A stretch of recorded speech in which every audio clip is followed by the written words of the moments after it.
Bonjour. Louise. Nous sommes dans l'émission Un moment avec Louise qui permet de faire la rencontre de plein de personnes différentes. Est-ce que vous pourriez vous présenter en quelques mots? Eh bien, je m'appelle Christian Gambin, je suis magicien depuis au moins 50 ans. J'ai monté le théâtre de l'Enfant-Magique il y a une trentaine d'années et j'ai fait beaucoup de music-halls, de cabarets, de choses comme ça. J'ai été champion de France à une période, j'ai été prix spécial du jury au championnat du monde à une autre période, j'ai eu différents prix de magie. Mais ça ne m'a jamais donné vraiment de travail. Et donc j'ai décidé de monter un théâtre pour pouvoir travailler pour moi, en fait, chez moi, quoi, voilà. Et donc on est là et on fait des spectacles pour enfants et on fait des spectacles pour adultes. Ce soir on a un spectacle pour adultes, on a fait un spectacle pour enfants là à l'instant. Et voilà, et je fais la magie depuis toujours. Bon, j'ai aussi fait de la danse, j'ai fait tous les arts annexes qui peuvent aller avec la magie. Un peu une formation à l'anglaise, c'est-à-dire que je vais souvent à Londres pour travailler aussi. Et comme les Anglais, ben, je chante, je suis auteur-compositeur, j'étais comédien, j'ai dansé, le jazz, tout ça. Donc voilà, je fais un petit peu le mime, je fais du mime, je fais beaucoup de choses. Et après, dans le théâtre, ben, je fais tout le reste, quoi. Plombier, tout, électricien. Voilà, donc j'ai pas le temps de m'ennuyer. Comme ça, j'ai une retraite qui est assurée de ne pas perdre mon temps et d'être toujours occupé à faire quelque chose. C'est au moins ça. Et comment ça vous est venu, l'envie de faire de la magie, entre autres? Alors en fait, la magie, moi j'ai eu une boîte de magie, c'est toujours un peu pareil, vers l'âge de 7 ans. J'ai joué un peu avec, je l'ai laissé tomber. J'étais un peu trop jeune pour essayer de comprendre vraiment ce qu'il voulait dire dedans. Et puis un jour, dans une vitrine, vers l'âge de 10 ans, j'ai trouvé un livre de magie, mais un vrai livre de magie, gros de 450 pages. Quand j'ai ouvert ça, comme j'aime les mains en plus, le travail des mains, je voyais des mains avec des objets et tout, ça m'a fasciné tout de suite.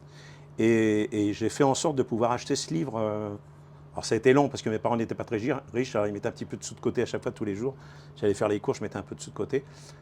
Ça c'est quand je suis devenu, on va dire que j'ai commencé à travailler comme un professionnel qui apprenait des tours avec un vrai livre de pro. Mm-hmm. Mais il y a eu un autre événement avant, c'est qu'en allant chercher le pain, en fait c'est un peu bizarre, je voyais les biscottes Gringoire, je me rappelle très bien, avec Alain Pan dessus. Et il y a marqué, si vous achetez les biscottes, vous avez le tour de magie qui va avec. Et le tour de magie, c'était, vous avez 5 cartes en main, un geste magique, il n'y en a plus que 2. Et moi, ça me turlupinait dans le crâne, ce truc-là. Comment on peut avoir 5 cartes en main et en avoir plus que 2, c'est pas possible. Et en fait, j'ai fabriqué le tour qu'ils vendaient avec la boîte. Je l'ai fabriqué seul en prenant des cartes et en cherchant comment, en collant. Et j'ai fabriqué le tour comme ça, en fait.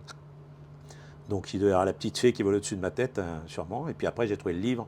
Et là, quand j'ai trouvé le livre, je suis tombé dedans pendant 10 ans. J'ai acheté un livre chaque année. J'ai acheté 13 gros livres comme ça. Et j'apprenais tout. J'apprenais les pièces, les cartes, les allumettes, les cordes. Tout ce que je pouvais apprendre, je cherchais et j'apprenais. Et puis, vers l'âge de 20 ans, je suis allé au championnat de France de magie. Mm-hmm. J'ai monté un numéro de Pierrot qui était très original pour l'époque, parce que tout le monde était en magicien classique, en noir et tout ça. Moi, j'étais en blanc, le visage enfariné. Et j'avais trouvé des nouveautés avec des plumes, en fait. En fait, j'ai pris le thème au clair de la lune, mon ami Pierrot, et j'ai créé des tours de magie avec des plumes. Et personne ne faisait ça, en fait, en plus. Alors, non seulement c'était original par le personnage, mais c'était original par les tours. Et en fait, c'était la première fois que je faisais mon numéro en tant que tel, que je faisais un vrai numéro. Et j'ai été champion de France du premier coup, quoi. Donc c'était génial. Et donc j'ai dit, bah voilà, il faut que je fasse ça, quoi. Il faut que je continue. Tout le monde m'a dit, il faut continuer, c'est vachement bien et tout. Et j'ai travaillé 10 ans, 15 ans avec le Pierrot. Et puis au bout de 15 ans, j'aime pas toujours faire la même chose, il faut que je change. Donc j'ai fait un numéro rock, en fait, de comic rock. Et là, j'ai cartonné plus qu'avec le Pierrot, en fait. J'ai décroché le Paradis Latin au bout de 6 mois, enfin des choses comme ça. Je suis parti à l'étranger. Et par la suite, les cabarets ont commencé un petit peu à changer. Avant, on faisait 10 minutes, 7 minutes. Moi, j'avais le numéro le plus court de Paris, je faisais 5 minutes et demie, je me rappelle. Mm-hmm. Et on faisait 10 minutes de numéro. Et à un moment donné, ils demandaient aux artistes de faire minimum une demi-heure. Oui, maximum une demi-heure, entre 20 et une demi-heure. Et moi, je ne voyais pas ce que j'allais faire avec mes 7 minutes. Voilà. Et comme j'étais chanteur et que je chantais Elvis Presley, j'avais une belle voix, une voix de crooner un peu comme par mes origines italiennes, et ben j'ai rajouté Elvis Presley après mon numéro. Comme j'étais en rocker, un peu comme ça, mais pantalon moulant, ben, ça a cartonné, quoi. Donc j'ai travaillé pendant 15 ans avec le rocker. Et puis à 40 ans exactement, ben, j'ai pas eu de boulot, ça peut arriver, on se retrouve sans travail.